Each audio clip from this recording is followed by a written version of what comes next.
can see the notes almost better by not looking at it. I don't know if how it makes sense, but if I look, like the A is right there and the E is right there. You know what I mean?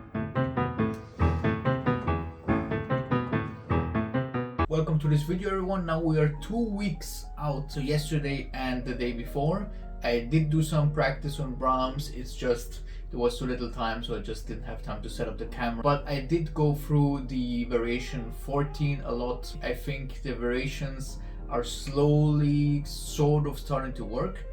Obviously, I'm not saying they're anywhere good, they're just kind of working. So one thing I've noticed when I was playing more through these variations is that some variations are naturally kind of connected and run into each other, but some of the variations just require more time in between. So I need to, change the tone and change the color, and I also want to give the listener some kind of break between the variations. And of course, I'm also planning in things like dynamics, dynamic control within a piece, and just the overall character, and to grasp the kind of color of that variation. We do 5, 6, 7, 8, maybe 9 for today, and we try to musically work out some details. Of course, I also have to just practice like grind and things like this, but we try to look at some musical details as well. Right, so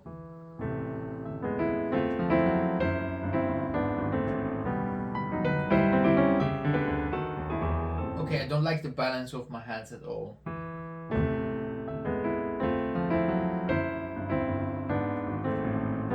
More each time, or a different kind of type of crescendo each time.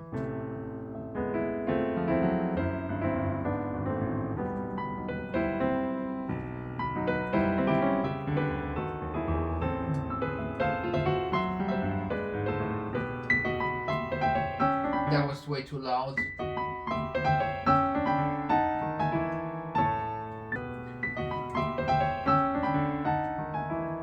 I need to control the dynamics of the endings and the beginnings.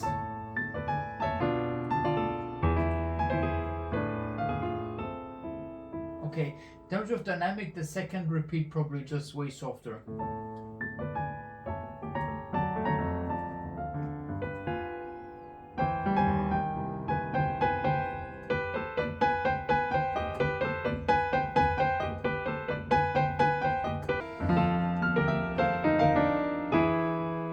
Okay, that's a curveball right there. That's the one I don't get.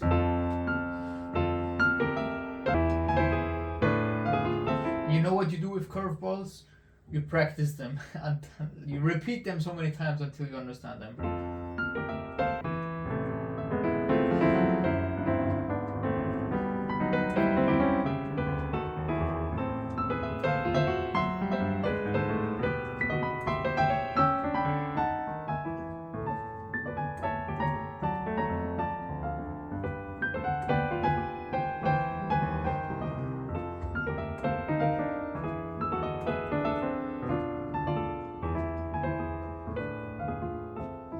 Okay. Still some mistakes, obviously, but I'm getting the gist of it. So variation number 6, this one, a lot of octaves. Let's start with the left hand, I would say, because that's obviously going to be the challenge. So E and A, I need to memorize where they are. I think every pianist who's been playing for a while will agree with me that once you play for a long time, you can see the notes almost better by not looking at it. I don't know if how it makes sense, but if I look, like the A is right there and the E is right there. You know what I mean? You probably can relate to this if you've played for a while. It's just you know what the A and the E, that they're right there, Like looking at it helps, of course, but if you're busy with other things, you don't have to look, because you can see in your image, like, okay, the E is here, the A is here, I think you can also see that, right? Left hand, E, A, E, A, it's in the game. Then we continue here.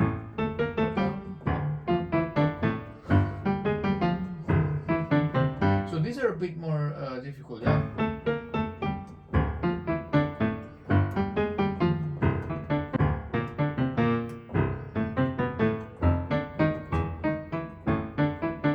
A couple of times. So remember. F, E, A.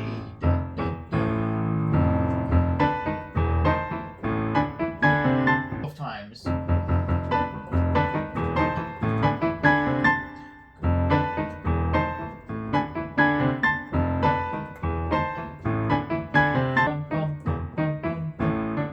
For this case, I think blindfolded practice actually helps, yeah?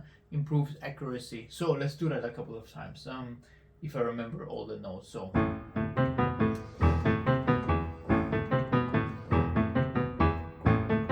F, E, and then A. Right, I actually forgot what notes to play there. So F, E, A.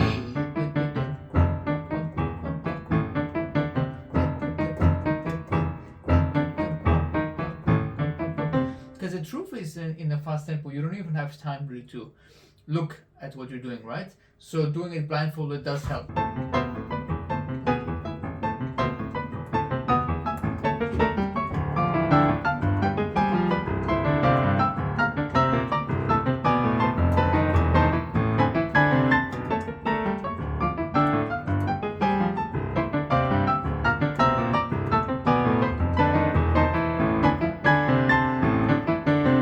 Failing more of the closer octaves than the jumps. I will probably skip over this part in the video because it's quite boring to watch, but I will do one or two very slow run throughs now.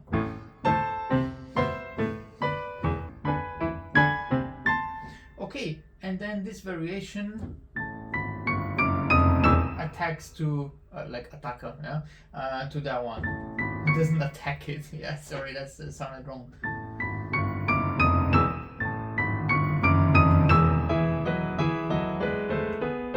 This business.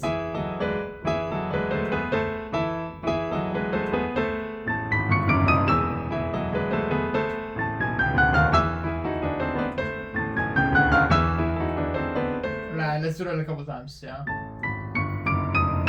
I'm guessing there's this pattern of expanding repeats, so I will do it.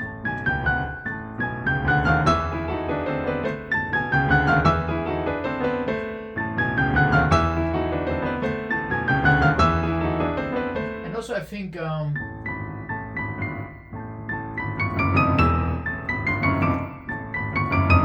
have some rubato also. Probably less on the second one and so on.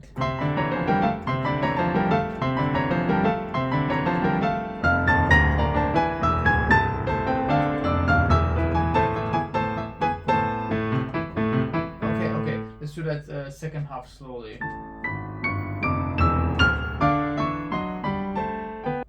Interesting to me is that this forzando seems to only appear on the second half. Right? So the first one is not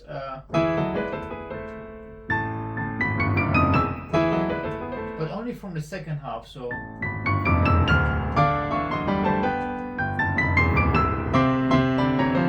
only from the second half, huh? Interesting little detail.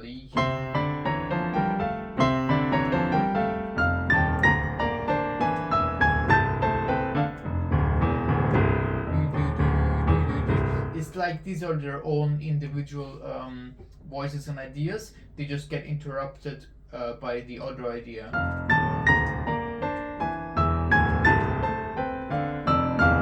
So I think dynamically I will also separate them a bit.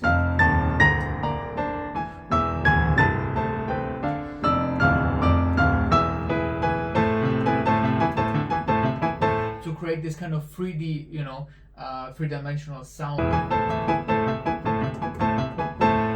Pretty blocky and kind of choppy, but I'm slowly figuring out the dynamics of this in the sense of the mechanics, actually, what I want to say.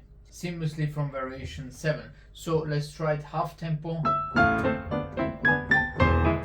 Okay, with the right notes. Let's keep a bouncy hand.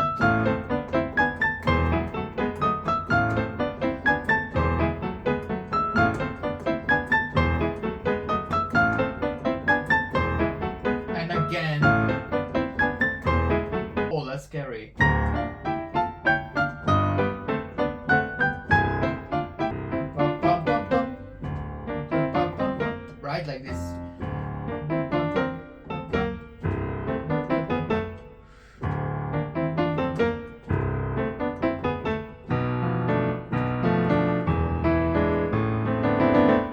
Okay, and that basically goes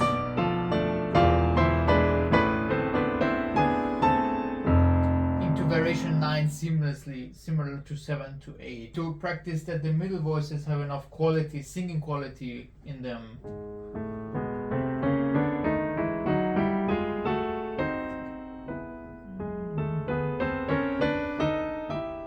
Especially this counter movement here.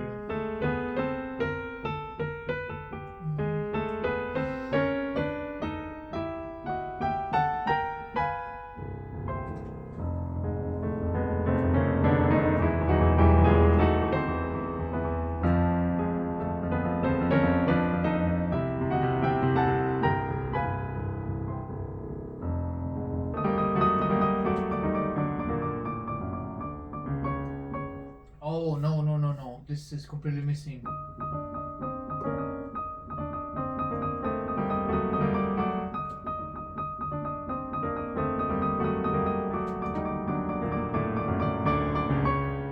Oh, okay, I see, actually.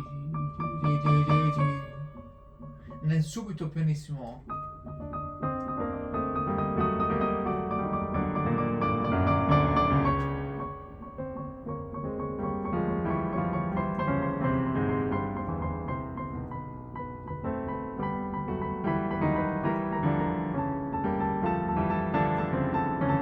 Still C sharp, right?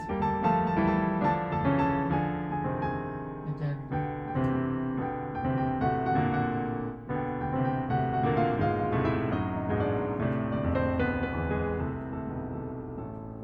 on the second time like this. Okay, okay, so I will practice the legato.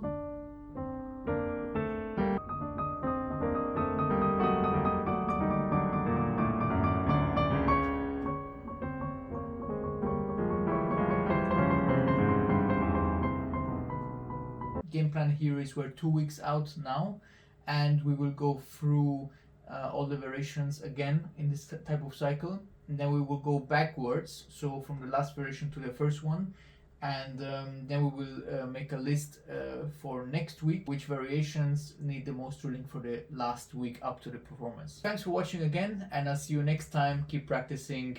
Thanks for watching.